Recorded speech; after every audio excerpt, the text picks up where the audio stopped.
On today's show, we have a great guest. He's the track coach at Plainfield North High School and a member of Illinois Track and Field Hall of Fame and co-director of Track Football Consortium. In 1999, he created the revolutionary Feed the Cats and has diversified his Feed the Cat message for all sports and the classroom. He's consulted with the New York Yankees, college lacrosse at Princeton, Georgetown, Penn, Arizona State and Northwestern, with Princeton making the NCAA final in 2022 for the first time in 18 years. Hundreds of high schools now use a Feed the Cats approach, also known as sprint-based football, and his Feed the Cats DVD has been #1 bestseller from 2018 to 2022 in the track and field category. He's also got a new book out called Tired is the Enemy, which is due to be released in 2023. It's an absolute pleasure to welcome Tony Holler to the podcast. Tony, thank you for joining us on the Strength Matters podcast. Great to have you here. I'm glad to be here. Thank you. No, and everyone heard all that. You're excited, James. Yeah, I'm excited. So excited. You have no idea. Explain your excitement then, James, before I ask questions. Yeah, literally, because Tony's influenced so much of the work we're doing behind the scenes at Strength Matters recently. Literally, he doesn't know it yet until 60 seconds ago when we did the talk behind it. But just from a presentation by Mike Boyle, who talked about his new revolutionary approach of timing athletes in their facility.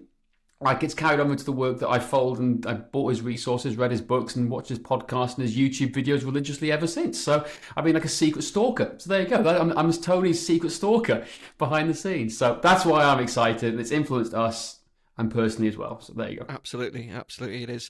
So Tony, yeah, great to have you on here. But in case some of our listeners don't know who you are or about you, could you just tell them a little bit more about yourself and your background in the industry, please? Well, I'm kind of strange to the industry because I'm truly a coach. So many people in the industry are trainers or strength and conditioning people. But I taught chemistry for 38 years at a public high school, and I've coached track and field for 43 years. I've coached American football for 25. I started my career as a basketball coach. I was the youngest head basketball coach at a high school in the state of Illinois back in 1982. My father coached basketball for 47 years. Two of my sons are very good coaches. So it's coaching is kind of our family's industry, our passion.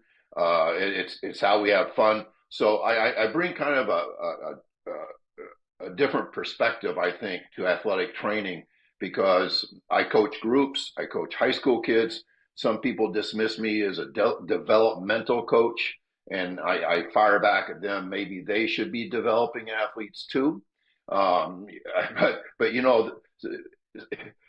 yeah, I mean, some of these people that hook up with a professional athlete when they're in their prime, I maybe everybody needs developed. So anyway, my Feed the Cats approach has basically been created to make high school kids have a better experience in sports. And I think sometimes we just blindly believe that everybody has a good experience in athletics, and they don't.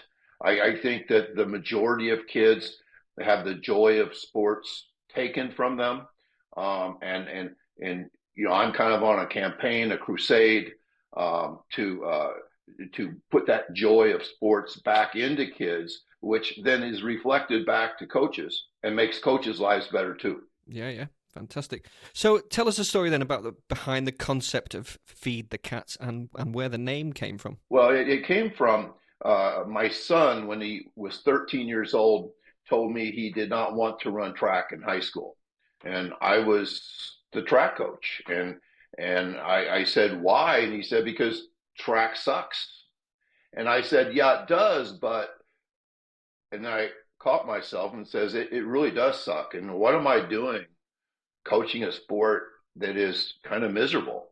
And what I decided to do from that point on, that was in 1999, is that I was going to severely undertrain my athletes. I was going to sell out so that good athletes would want to be on my team, would want to run track and field. I told them we would stop running. We're not going to run anymore. All we're going to do is sprint and jump. And I believed that there was a chance that if I got the best athletes in my school to come out for my sport, that we would be good in spite of our lack of training.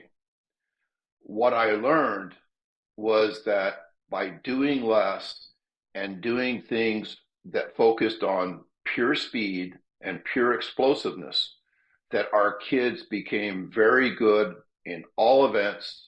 And it was really a crazy good way to train athletes. Fantastic. Because I was reading something, and I assume you wrote this, Tony, is about your Harrisburg team in 1998, and that you lost to Chicago Leo. Is that correct?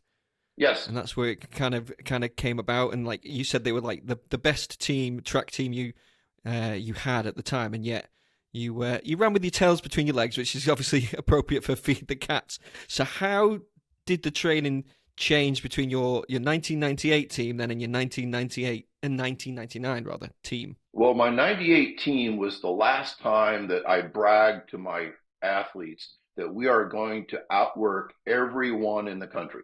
We are going to, it was the old Protestant work ethic that more. If you lose, you need to work twice as hard. If that every great athlete got there for one reason only.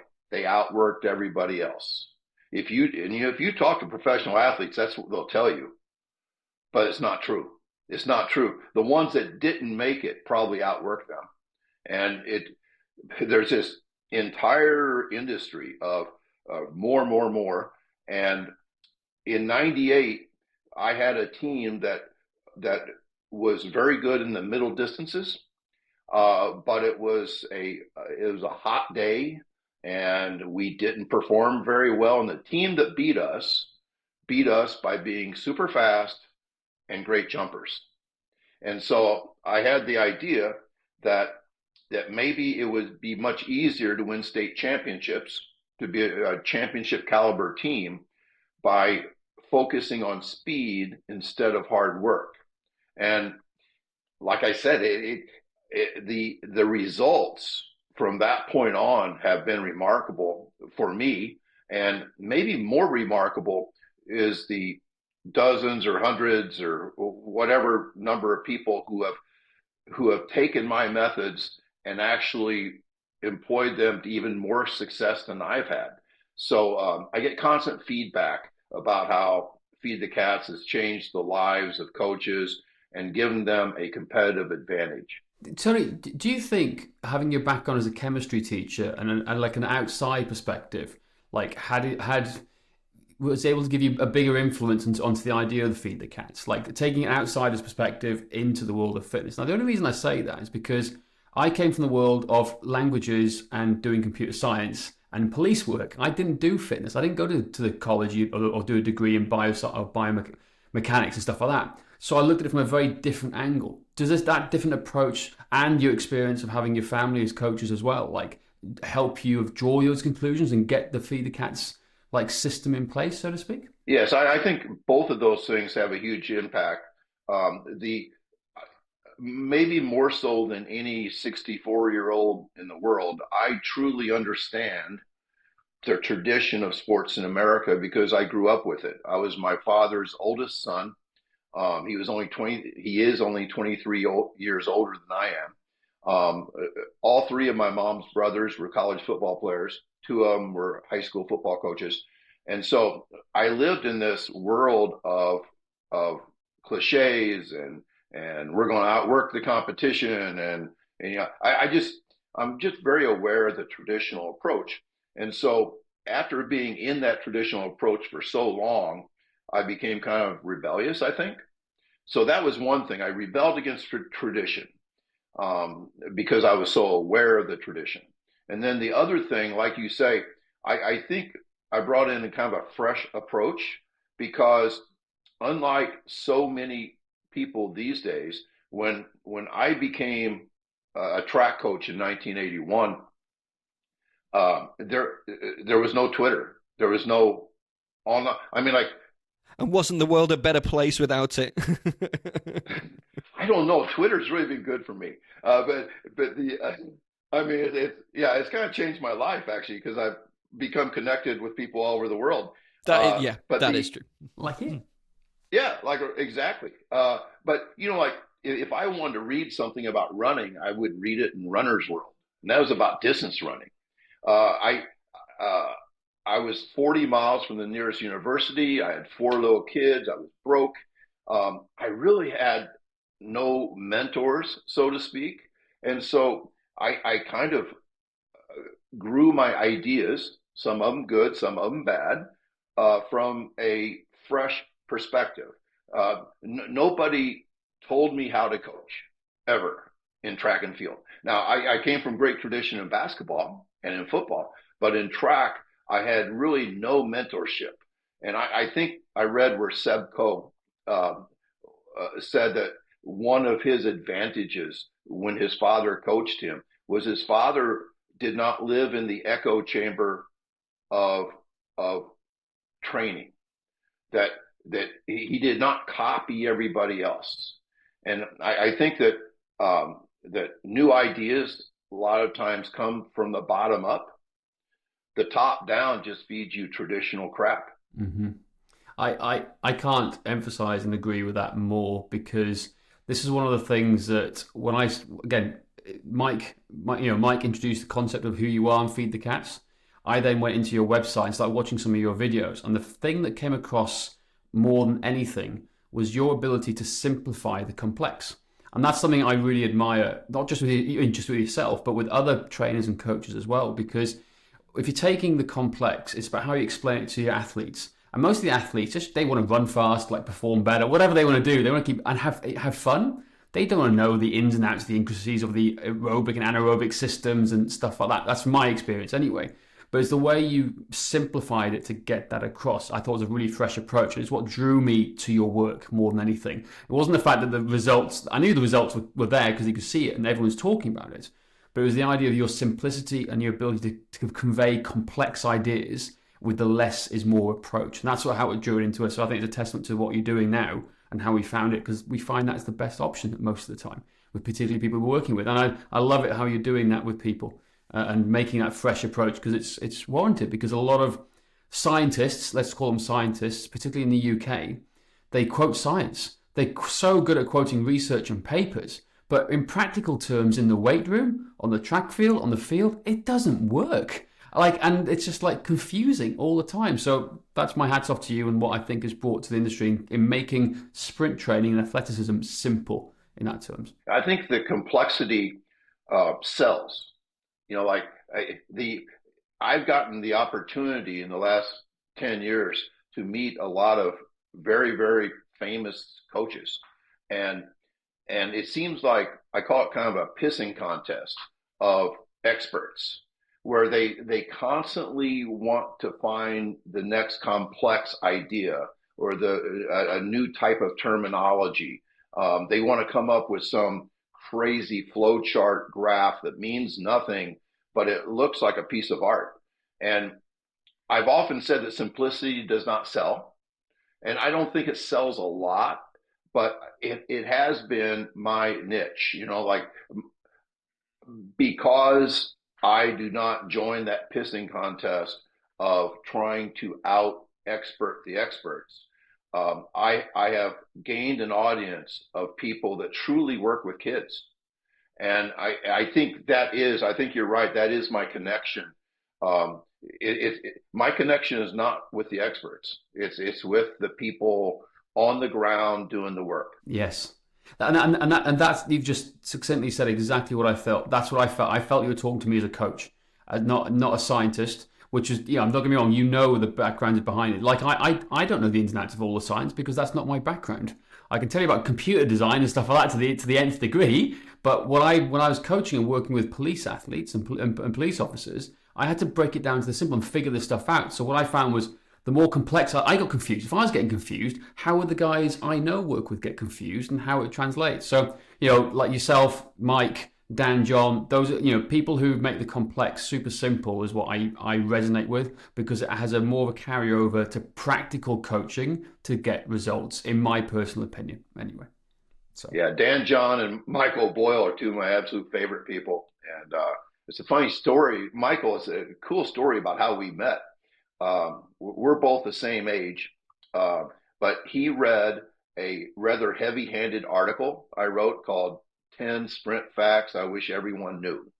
And it was, I really made fun of meatheads and Neanderthals and, weight room people. And I mean, I did it in kind of a humorous way, but I think some people wanted to kill me. I mean, I got some hate mail and stuff like that. People wanted to fight. And unlike those people, Michael Boyle found my contact information and asked if he could fly me out to Boston to talk to his people. And so it's kind of like, hey, and when he introduced me, it's funny. He introduced me as a heretic like him. And I wasn't really sure if that was a good thing or a bad thing. But I looked it up later, and they talked about how heretics were burned at the stake for speaking the truth. And I was like, I like being a heretic. And I like Michael Boyle. That's brilliant. But it's true. Like I remember, because that was he said a shortened version of that story for that article. And that's the article I read as well, and it resonated with me. And the reason it resonates with us a lot is because let's take the world of cricketers as a good example. Cricketers are like baseball pitchers, right? Let's think of it in terms of baseball pitchers, right? The idea is to pitch a ball as fast as you can, or bowl as fast and run as fast and be as fast as possible. However, I was seeing a whole world of cricketers doing heavy barbell back squats. As in heavy, they wanted to get to 3 times, but whatever they want to do. And I just saw broken athletes who were getting slower and pitching slower constantly. So again, like a lot of people are like, well, why are we using barbell back squats to do that? It's just ridiculous. So we had a lot of hate mail because we're not anti-barbell, but we're anti-barbell in speed and some specific training for the right athlete. It's the right tool for the right job of the right person. So we found that barbells were making our athletes slower, right?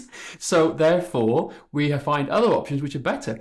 My God, the hate mail we got on that back burner was incredible. It's well, it's great, but it's a similar sort of thing. That's what resonated to me. It's like the simpler, faster, to focus on speed.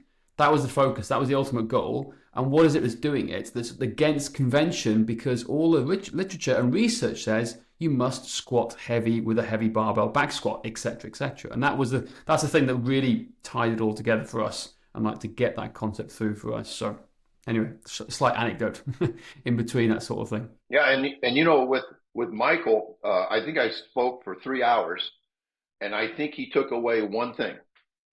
But the one thing he still says changed his life. It was like one of the biggest things. He said he had been waiting at the train station for 38 years for a ship to come in. And supposedly I was his ship that came in. Basically what he took was is that we are going to sprint, and we're going to time it, and we're going to do one of my, not copyrighted, but one of my slogans is record, rank, and publish. And if you are not timing sprints and keeping track of it, you are coaching in the dark. You don't know if those squats are making you faster or slower. You don't know if your dosages of training are making you faster or slower. And some people say, well, in some sports, max velocity is not that important. And I counter with the fact that I think a person's speed is a barometer of their health and their athleticism. If you are slower after 4 weeks of training, you're not as healthy and you're not as athletic. So if you never know whether or not your people are getting faster or slower, you are not only training in the dark, you might be detraining your athletes. Mm-hmm. I love that. I love that on so many levels, because again, I'm using Mike as an example. That's what he spoke about on his talk. And I remember there was 30 people on this webinar. It's for Germany. It's for a German webinar company, right? They was just doing something for it's Perform Better Europe is what it was. And I remember going the same thing. He said his words were, record, rank, and publish were the biggest takeaway and the biggest change that's impacted our facility for the last 20 years. That's what I remember him saying, that word. And I went, wow, I'm going to write this down, record, rank, and publish. So staying on that topic, I got multiple questions around record, rank, and publish. What was the aha moment for you to come up with record, rank, and publish? What was it that, like, what was the moment that you realized, oh my God, this is the thing we need to do and make sure we do it? What was that aha moment? Well, I said earlier that I promised the athletes at my school that they would not have to run if they came out for track. That we are not going to run laps, we are going to sprint. And anything more than 5 seconds is working on something other than speed. So what we basically did is in America, there's a huge industry behind training athletes for the NFL Combine, where basically the number one thing you're trying to do is get really fast at the 40-yard dash. And there's a reason for that. There's all kinds of great research that says that people who are fast at the 40-yard dash have longer careers, better careers. People who are slow have shorter careers. They get tired in the fourth quarter, blah, blah, blah. So in doing that, what the basis of our training, like on day one of the change of the Feed the Cats movement, was that we started doing 10 or 15 speed drills, like the old Lawrence Seagraves type of speed drills. And then we would sprint 3 40-yard dashes, get timed. And I think because I was a chemistry teacher, and chemistry is maybe the most quantified science in the world, I guess I'm kind of a scientist. I write down numbers. I used to tell my chemistry classes that science is basically trying shit and then writing it down and measuring it and then trying to come up with a conclusion. And so I was trying shit. I was trying to run fast 40-yard dashes, timing them. It was the very early stages of spreadsheets where I was able to go back and be a nerd and enter the times on a spreadsheet. I would rank them. I would tape them to the wall of the weight room, and kids would be very interested. And so I started to understand that record, rank, and publish was truly the food of cats, that I was feeding these athletes by timing them and ranking them and putting it up on the wall. And then as a side benefit, I was able to show them where they used to be last month, last year, and that motivates kids. That motivates all of us. When we feel like we are progressing, we become motivated. If all you do is hard work and you never see any benefits, you don't see the improvement, it's not measured, I don't think that motivational fire is fed the way it should be.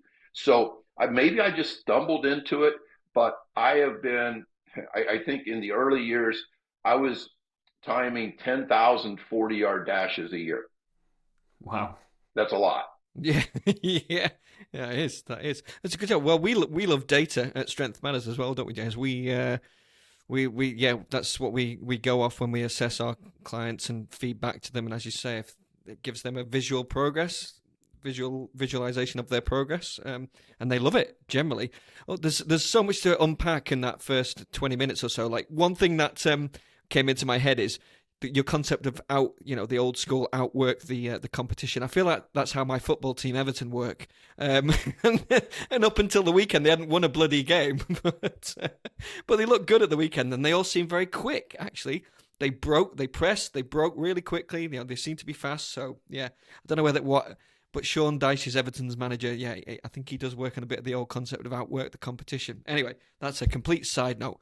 I was also going to say, James, and you kind of already pointed at it, coming technique, old school, coming from the top down, Tony, like you said, and the good stuff comes from the bottom up. Exactly, like that's what they do in cricket, as you say. They're still doing the same old thing. They're 20 years behind America in terms of the way they train, which is ridiculous.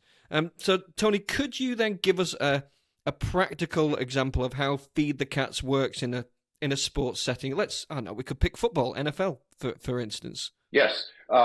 If you're a Feed the Cats football school, and I deal much more with high schools than college or professional, even though I've been told that the Philadelphia Eagles that won the Super Bowl last year basically have a feed the cats approach. Now they would never give me credit, or they would never say we feed the cats or anything like that. Like that's some high school guy from Plainfield, Illinois.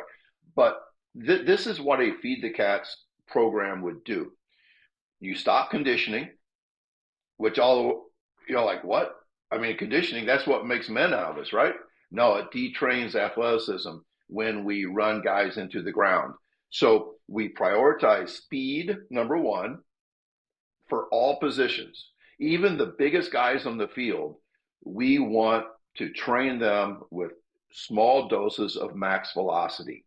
Because if we don't, they're going to get slower. If you get slower, you play like an old man, or you play like a fatigued athlete. And we don't want to be old and slow and fatigued. So we need a couple doses of max velocity, and we're not talking acceleration here. We're talking about getting those 300 pounders up to 20 miles an hour a couple times every week. And so you prioritize health, speed, sleep. That sounds weird, but you can't be fast without health and sleep. That's why speed is a barometer of health. And you want the healthiest possible team you can have. So there's no conditioning. Practices are short, not long. Anytime you reduce, you make something better. Every writer knows that Stephen King says that if he has a 1,400 page novel, if he cuts it down to 1,000 pages, it's going to hurt because he loved every page, but it's going to be a better novel. He's not going to cut out the good stuff.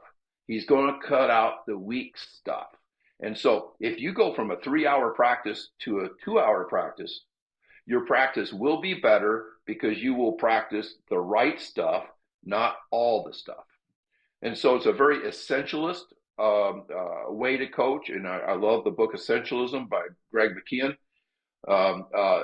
It is a speed-based approach. It's if we lose, we're not going to work twice as hard the next week. No way. We are not going to punish our athletes. Our coaches will have a feed the cats approach as well. We are not going to sleep in the office. We're not going to try to outwork other staffs. We are going to go home and be with our family in the evening, and we're going to make breakfast for our kids in the morning, and we are going to do less coaching. And when we do less coaching, we do better coaching.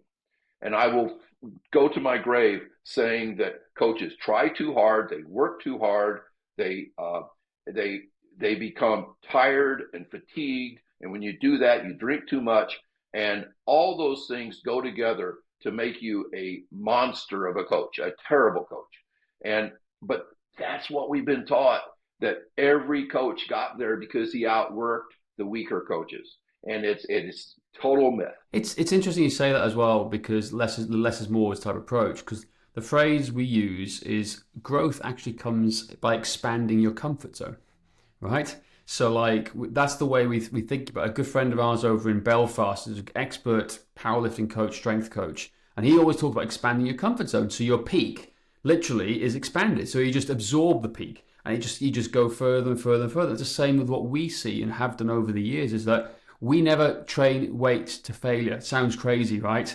But for a lot of people, but we leave 2 to 3 reps left in the tank, and we do volume nice and easy so they feeling refreshed, and we add it up here, particularly for the aging athletes or the athletes in season, right? Athletes in season, the worst, tight, like your phrase, I quote this all the time now, tired is the enemy, right? So like it's what we say with everyone. So we keep this fresh as possible. Like it's like, you're going to sprint as often as possible, fast as possible. We say you want to keep as fresh, to stay as fresh as possible, but train as often as possible, staying as fresh. That's this kind of mantra we try and go for. Expand this comfort zone so you literally absorb. So your limits are no longer limits. They're just like well within the comfort zone. You keep going until it's relevant. So again, on that basis now, what about in terms of like, obviously that's the NFL side of things. But one of your most famous workouts, I'd say, is the atomic workout, right? Like the idea behind that, right? Which is what a lot of people hear. So people who don't know anything about you or like how your approach, just talk about the atomic workout and how your approach is and why people may go, wow, that's so quick. Just like give an idea behind that. Well, two things went into that. And nothing comes truly from our own brain. I read Atomic Habits by James Clear, which is a book that should be mandatory reading for every person in the world because we're nothing more than our habits. And when he's talking about atomic habits, he's talking about the smallest habit. Like if you just go out and run around the block today and tomorrow and the next day, that could create a lifelong health habit, and it will expand. For example, 449 days ago, I said I'm going to run a mile every day, and yesterday I ran 6. I mean, all of a sudden a mile turns into 2 miles, which turns into 3 miles, which turns into 4 miles. And so I love the idea of atomic being the smallest whole thing, but also very powerful because habits are really powerful. And when I was doing a bunch of work for Jamie Monroe, who is a lacrosse guru in the United States, he has several high school clients that are elite lacrosse players. And of course, none of them speed train because people just don't sprint for some reason. And so he brought me on board to work with these people. And I would give them a full workout week. And what I found was that none of them were doing it because it was too much. It was too much. So along with reading the book Atomic Habits, I said, what if I create a speed workout that you could do in 15 minutes? Where you did 10 speed drills in 10 minutes, and then we did 2 time sprints separated by a 5-minute rest.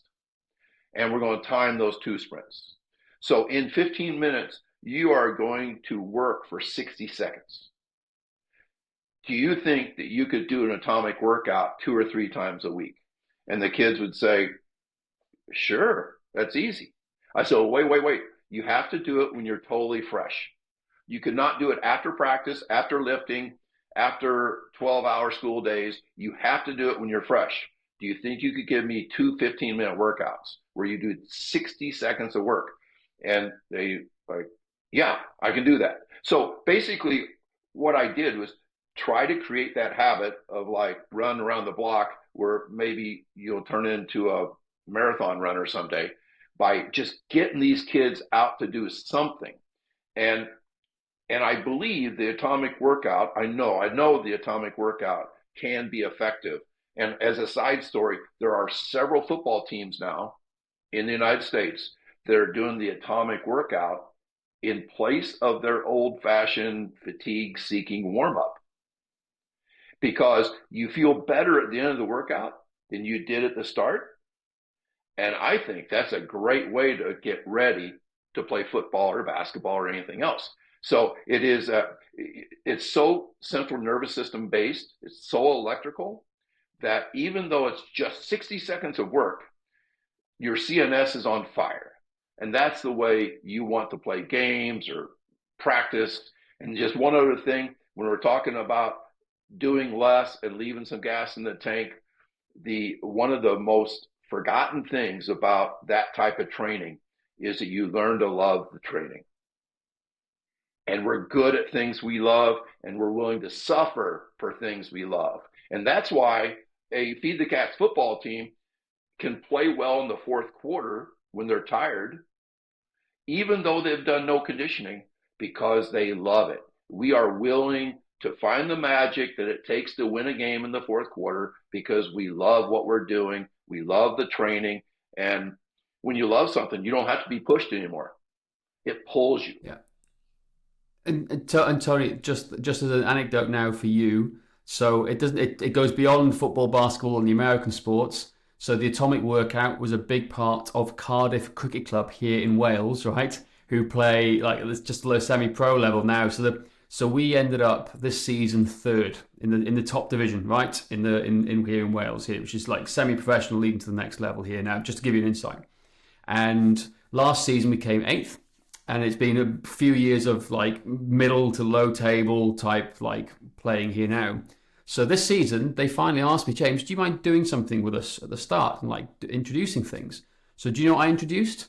I introduced a little bit of mobility, and I introduced the atomic workout for every session, right? Where I timed them, right? Just a simple stopwatch. They're to like time each other. I had very little equipment, 10 to 15 minutes. They perform better all season. Do you know why? Because they're more athletic in the field, right? And what happened was they were all coming up to training. They're like racehorses at the gate, ready to go. Like they wanted to see who the fastest was that day. Because I wasn't able to record, rank, and publish properly, but I'd like shout out times, winner today is this. And they'd always want to fight and get that. And what would happen was like they were reeling out the gate. So not only were they primed and getting faster and more athletic, but ready for the next stage of fielding drills. And before they start hitting a bat and ball, it raised the intensity of the training session up another notch. And they were like, wow. So I've got a meeting tomorrow night where they actually wanted me to help them properly this year and map out pre-season and do it the same way, if not improve upon what we were doing last year. All based on the atomic workout and the work that you've done. And I just want to say to you, so it transcribes all sports, even cricket here in the UK and the rest of the world, Tony. So there you go. Well, I say the speed is the tide that lifts all boats, because as you get faster, that's an interesting thing. Anytime I ask a coach that says, we recruit athletes, I say, describe an athlete. The first word out of their mouth, fast, fast. And we have some really interesting anecdotal information that says as we get faster, things like the golf swing gets faster. It's possible that a pitcher in baseball or a cricket player will throw faster as he gets faster. And the reason for that is that as our CNS is challenged, our CNS learns to fire quicker, to send bolts of lightning to our muscles. And all movement is controlled by the CNS. So as we get, the most extreme challenge for the CNS is sprinting in a straight line and getting timed. If we train the extreme, I believe that every movement goes up. The speed is truly the tide that lifts all boats. So that's why if I was training a swim team, I would still sprint train them on land, because swimming is CNS based. And as they get faster, they will swim faster. Yeah, it's incredible. There's so many areas here now that we can digress and talk about, but it is that whole concept of what you're talking about is this principle, getting people faster and healthier. Now we can share, in the last 12 months, we've had some of the best running results for our 5K, 10K, half marathon and marathon athletes that we work with who are 40, 50 plus. All right, Josh, share what you're doing with Teresa Warren and stuff like that. Just very quickly so Tony knows. Oh yeah, so we're like I said, using a lot of your drills and stuff, working on speed. Although she obviously needs a bit of volume because she's doing half marathon, she's a distance runner, ultra marathon runner. But within that, we're doing running drills as a specific twice a week, I think it is, and she's just getting quicker. She's getting quicker, and she is 100% on target for under 145 in her next half, definitely. And she's 56 years old. She is Wow. 56. Right? So she hit a PB on her 5K at the age of 56, right? Having not been able to PB since 2016 in the last 12 months. Working us. Well, even like Sandy, who's been doing the running drills warm up based on your work, Tony. She's just done a 10K for the first time ever. We haven't been training for a 10K. She's just done one with her friends this weekend, and she managed to get under 60 minutes. She's never done it before, and she's like, woohoo! Under 60 minutes, first 10K ever. She's very happy. Exactly, not professional athlete, but she's like literally that. Like all all walks of life. But what we've done was like they take that fresh approach. So let's take Teresa's workouts, for example, for a half marathon. So what we've done is we've stacked up her weekend, Friday, Saturday, Sundays, as back-to-back volume training, right? Then she recovers. Then Tuesday and Thursday are her sprint days, where she's had recovery and so she's fresh. She can handle it. But even her volume days aren't that great comparatively because we're stacking them day by day. It's a 3-day total. So it leaves her fresh for the Tuesday, Thursday sprint stuff based on around the atomic workout and the other drills here. So that's how we're using your system, Tony, for like behind the scenes here, and it's made a massive influence on how we've approached, not for our clients, but just for me as well personally, for my cricket training and prolonging my career. So hats off to you guys, and thank you very much for all the work that you've done, quite literally. I love that approach. I have a saying that let the sport train the sport. In other words, if your sport is marathoning, let that be your sport. But away from the sport. Don't keep marathoning. Obviously, you have to train for the sport, but you must train as an athlete too. And to train as an athlete, you sprint, you lift, you jump high and far, and you bounce. So athletic training is the same whether you're a marathoner, a lacrosse player, a swimmer. Train athleticism away from the sport and stop trying to reverse engineer the sport itself in training. Love it. I think we could go into so much more detail because I've got numerous questions that I haven't asked yet. However, the plan is to keep this slightly shorter and get Tony back on the podcast again to talk about so much more. But before we do, because I don't want to miss this out, just tell us a quick bit about your new book, Tired is the Enemy, and when is it out? Where can we get it? The book is written. It's about 400 pages. I'm a prolific Make it writer. 200. I need to edit it down, take my own advice. But as a writer, you fall in love with every word. But it's kind of strange. The book is so honest. It's all about feed the cats, but it's also about me, and it's so honest that as a public school coach, I'd hate to have my best-selling book be the reason why I get fired as the track coach. Seriously, I'm a little bit concerned, because I really pour myself out. I talk about all my mistakes and all that kind of stuff, and which will probably make it a good book. But I literally kind of think now that it'd be safest to wait until I'm done coaching to put that book out. So right now it's just on my Google hard drive. Okay. Fair enough. I want to read a copy now. I want it. I want it to be released. No, honestly, Tony, from us, like you got two fanboys here. Like literally, hopefully it's come across to all the audience and listeners here. You have massively influenced all the stuff here, and I'd love to get you back on and talk more in depth about specifics. I think we've just scratched we've gone to the foundations a little and talk about the philosophy, but there's so much more specifics about the intricacies of training and sprint training for athletes and stuff we can go into. It'd be great to have you back on. And using your term essentialism from his book, this is why we've taken our personal podcast down to 10, 15 minutes, and why we're trying to condense these interviews smaller to give more, less is more sometimes, and leave people hanging for more, essentially. Like on that note. Absolutely. They're going to have to come back for more juicy stuff. Exactly. You guys are definitely feeding the cats. That's right. We like that. And for that you get a Strength Matters mug, my friend. Like literally coming through the post. Hey. I can't wait. James, thank you. Tony, it's been an absolute pleasure, and I can't wait to have you back on. And please do send me your book in secret. It's been great. Thank you guys for listening. Until next time. Thanks, guys.